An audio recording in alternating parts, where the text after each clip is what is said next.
tips for success in Game Week 1. Today, I'll be breaking down 10 essential tips that every manager needs to hear before finalizing their squad. So if you want to avoid early wildcard disasters and build a squad that flies off the gate, make sure you watch this video to the end and subscribe for more. Let's get into it.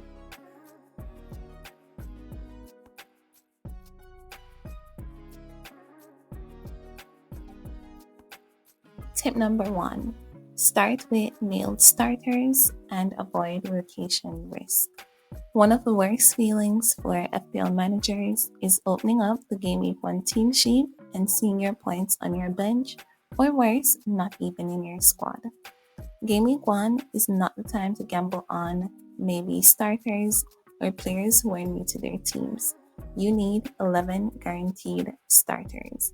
This doesn't just apply to big clubs either. Rotation risk happens at every club. Early in the season, when the team rhythms aren't settled and tactical plans are still fluid, managers tend to rotate more. You want to avoid that by selecting players who are 100% fit and have a strong preseason minutes and are locked into their teams. Also, your bench should include at least one reliable starter, just in case someone misses out at the last minute. Now, in 2025, the new scoring rule for defensive contribution makes it even more critical. If you start a nailed 4.5 million center back who racks up clearances, blocks, interceptions, and tackles, you could see maybe 3 to 5 points even without a clean sheet. That means nailed players are more valuable than ever. Not just to avoid blanks, but to cash in on subtle, repeatable returns.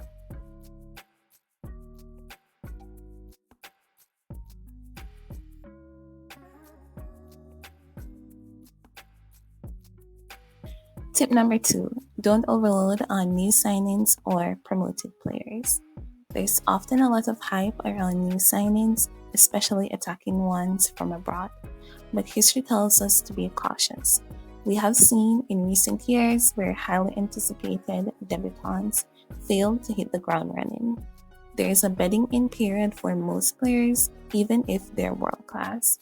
New signings may lack match fitness, understanding of their manager's tactics, or even full chemistry with their teammates.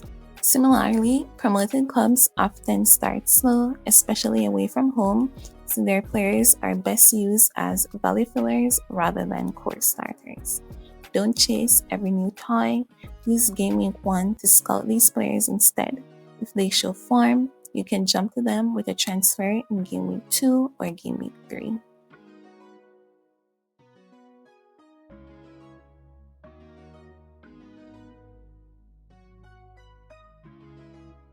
Tip number 3, target teams with strong fixtures. Fixtures matter a lot. You don't win FPL by picking the best players. You win FPL by picking the right players at the right time. Teams with soft opening fixtures historically outperform expectations.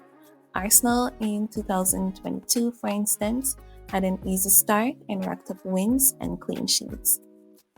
Before locking in your team, study the fixture difficulty ratings or trusted fixture tickers. Prioritize attackers from teams with green matchups in the first 3 to 5 weeks. You also want defenders from sides with solid early clean sheet potential.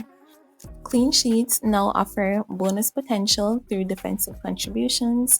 That means a fullback who faces fewer elite attackers early on might accumulate more points even if the match ends 1-1.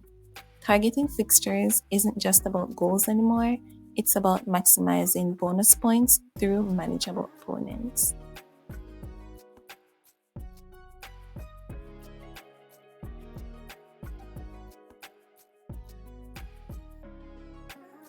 Tip number 4, go big in the midfield, value is there. Midfielders are consistently the highest scoring position in FPL, and that doesn't look like it's changing in 2025. Over the past 5 years, 70 to 80% of the top 10 scorers have been midfield players. Why? Because they get 5 points for a goal versus 4 for strikers, and they also receive an extra point for clean sheets. Add that to the fact that many midfielders are essentially playing as inside forwards or second strikers. Think of Son, Saka, Salah, Palmer, and you realize the value is unmatched. This season, with more metrics being tracked, active midfielders who press or recover positions could sneak more bonus points too. Unlike some strikers who rely purely on goals, midfielders offer multiple avenues to points: goals, assists, clean sheet, bonus points. Prioritize getting 3 to 4 high upside midfielders who are on penalties, set pieces, or central to their team's attack. Don't hesitate to go for a $7 to $9 million midfielder over a second striker. Pound for pound, this is where FPL points are most predictable and most explosive.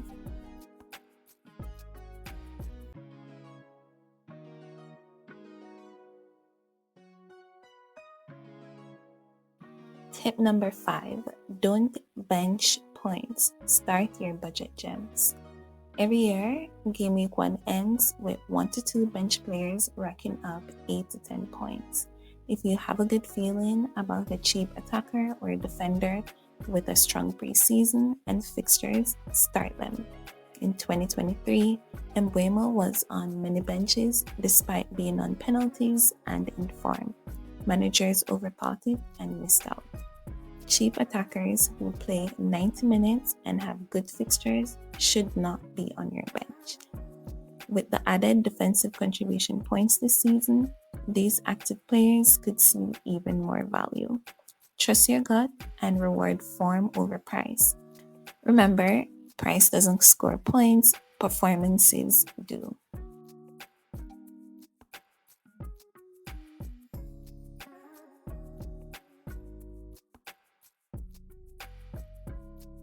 Tip number 6, avoid the early wildcard temptation. Burning your wildcard early in Game Week 2 or Game Week 3 feels exciting at the moment, but it often puts you on the back foot long term. The most successful EPL players typically hold their first wildcard until Game Weeks 6 to Game Week 10, when fixture swings and injury data give you a chance to truly overhaul your team.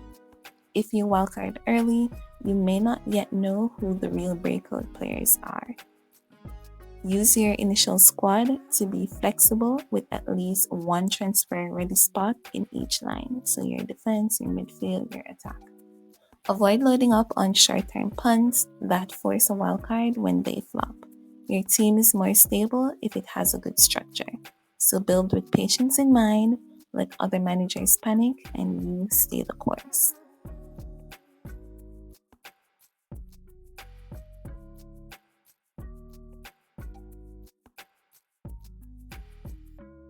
Tip number 7, set up for the first 3 to 5 game weeks, not just Game Week 1. Some players have a great fixture in Game Week 1 and then a horror run.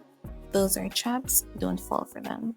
Your team should be built for the short and medium term. That means looking ahead to the next 4 or 5 fixtures to make sure you're not wasting transfers fixing poor picks. If a $5 million defender is nailed and has 3 clean sheet opportunities in the first month, that's worth jumping on. Planning beyond Game Week 1 lets you save transfers and avoid early hits. It also helps you better time your first wildcard or identify rotation opportunities.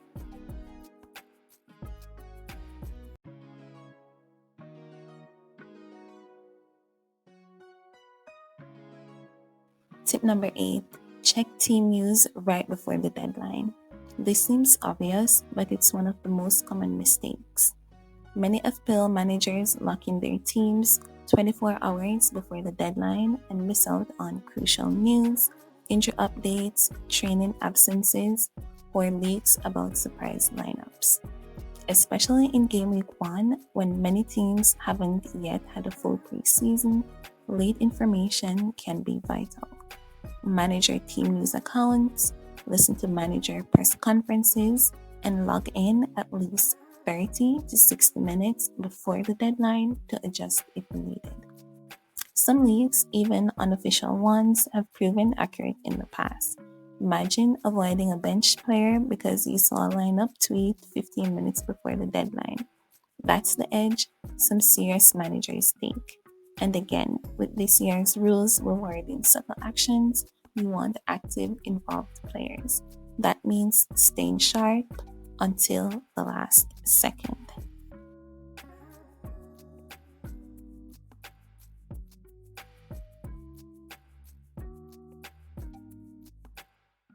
Choose a safe and reliable captain. Gameweek 1 is not the time for a maverick captain.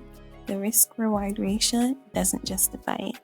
If your captain is a highly owned player who blanks while the obvious captain hauls, you're suddenly chasing from behind. In early game weeks, it's better to play shield than sword. Pick the safe, explosive option, ideally someone playing at home or on penalties or with good form or fixtures. Once the season settles and mini leagues take shape, then you can start thinking about differentials. But for game week 1, protect your rank and avoid unnecessary risk. If you get your captain wrong, you are cooked. Their points is the most essential in your team.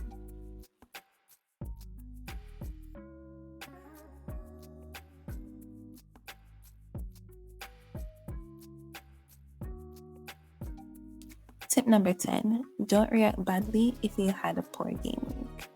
One of the most damaging habits in FPL is panicking after one bad game week. We've all been there. Your $8 million midfielder blanks, your $4.5 million defender concedes a late goal, and someone on your bench outscores your premium pick. The temptation to repair team, make a transfer at midnight, or even hit the wildcard button kicks in fast. But here's the truth. A one-game week is not a trend, it's just a data point. If you spend the preseason researching your picks, analyzing fixtures, preseason forms, and the roles in the team, then you made those selections for a reason. Players like Saka, Palmer, Salah don't become bad picks overnight just because they blanked in game week 1. Likewise, a random haul from a $5.5 million midfielder with one shot on target doesn't mean you have to buy them immediately. Avoid knee-jerk transfers, the kind you make purely out of frustration or FOMO. These often lead to a chain of mistakes, transferring out good long-term picks, chasing short-term bandwagons, and burning points unnecessarily. Making transfers without solid reasoning, such as an injury, role play, fixture shift, can set you back multiple game weeks. Take a deep breath after game week 1, review the performances, check expected stats, and see if the logic behind your picks still holds. If yes, stay the course. Often, the best FPL managers are the ones who do nothing in game week 2. Trust your process, not your emotions. And that's it. Those are my 10 essential tips to help you start your FPL season strong. Remember, FPL isn't just won in game week 1, but a solid start gives you the foundation to build on. Trust your picks, stay patient, and don't chase points blindly.